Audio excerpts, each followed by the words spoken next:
Welcome to this abstract of my study of non-smoking lung cancers from 2019. This is really a brief summary of the more detailed videos that follow. Um, my name is Shaun Hill. Just to make it very clear, I'm not a doctor or a scientist. I'm an accountant by profession and an ALK positive lung cancer patient since January 2022. First of all, I just wanted to outline the main things here. I built my model from the NHS secondary care medicines data, and put it into a series of different spreadsheets to get a rough calculation of the population sizes based upon that data. So estimating the actual number of tablets that a typical population taking those tablets would consume, so on a daily basis, and then working out the population therefrom. And I've also mapped it out into three different types of maps. So this broadest one here just compares the what I call the broad southeast of England compared to the north. The next one compares the 7 NHS England regions: London, South East, East of England, South West, Midlands, North Eastern Yorkshire and North West.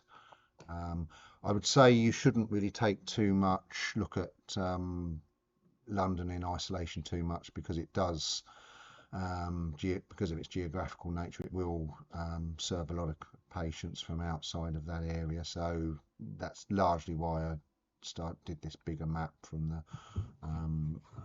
of this two region map on the left. And then lastly is the most detailed one, going to roughly county size areas, 34 regions. These tend to be a bit of a patchwork, so you shouldn't really read too much into those. All of the non-smoking lung cancers seem to have two characteristic patterns. So we have here, if I start off with EGFR, actually there's seems to be quite a lot higher prevalence in the broad southeast compared to the north, across all years studied. Population size fairly good for EGFR, so up to 2,000 in the end.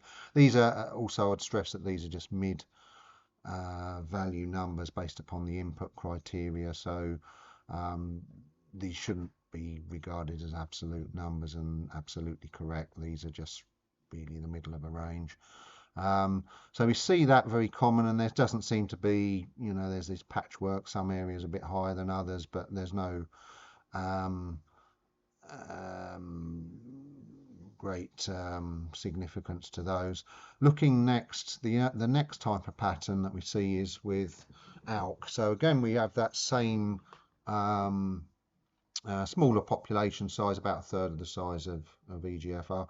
With ALK, we again get it's more higher in the broad southeast of England compared to the north, but there's a different characteristic with ALK in that it's also tends to be highest for some reason in the southwest of England compared to the northeast. Now, the reason why I started off with these two areas was because firstly they're quite similar population sizes, and also the work of the Francis Crick Institute TracerX study led by Professor Swanton and Mariam Jamal Hanjani found an association between higher PM2.5 levels and higher rates of EGFR lung cancer. So this was an obvious thing to look at in this area in the south east of England. If you look at the PM2.5 maps, has a lot higher pollution than the north and indeed the southwest. So that seems to all of the non-smoking lung cancer maps that I found higher prevalence in this broad southeast, often with statistical significance. ROS1 had a similar pattern. as did, so there's ROS1 going back the years, quite a small population though, unfortunately. And with the other non-smoking lung cancer drugs, we got Metexon 14 skipping, unfortunately a very small population size, and I could only really go back 2 years because it's quite a new drug. This is an ALK-like pattern, so we have highest prevalence in the southwest region for whatever reason rather. Looking at RET, we seem to have a very similar type of pattern to EGFR, and then KRAS G12C. Now this is actually a smoking lung cancer, and this seems to jump around all over the place with no statistical significance there. And then I wanted to look at really some non-smoking lung cancer, some other non-lung cancer maps, and this is tamoxifen, completely different pattern, breast cancer drug, anastrozole, again different pattern. Binimetinib does actually show some similarity with EGFR in that it's okay. It's not that surprising that when you've got a two-region map, one will be higher than the other, but we do have statistical significance there in the southeast, like EGFR, and then gilteritinib. That seems to just sort of jump all over the place, really. So. Yeah, so that's basically what it is. I did some work along with a colleague who did a huge amount of work in this area in the actual population size of ALK. It's a bit controversial because it seems to go against the mainstream science. We think that the population size of ALK, of the ALK community in England and the UK, is possibly only about a sixth of what it should theoretically be according to the established data. Well, we know there's 34,000 lung cancer cases in England. 90% will be non-small cell. 3 to 5% should be ALK positive, but our numbers are very, very different to that, about a sixth. There seems to be a similar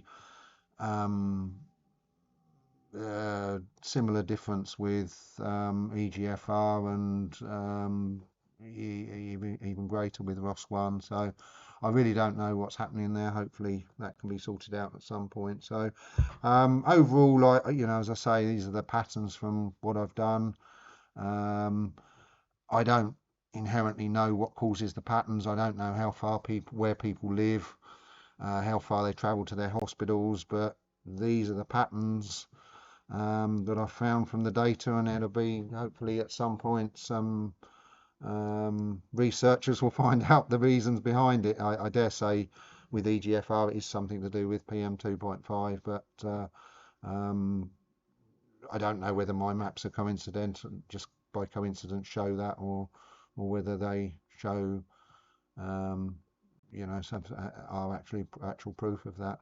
So anyway, if you want to see more detail, there's a lot more detailed, much more detail in the subsequent videos. Thanks for watching.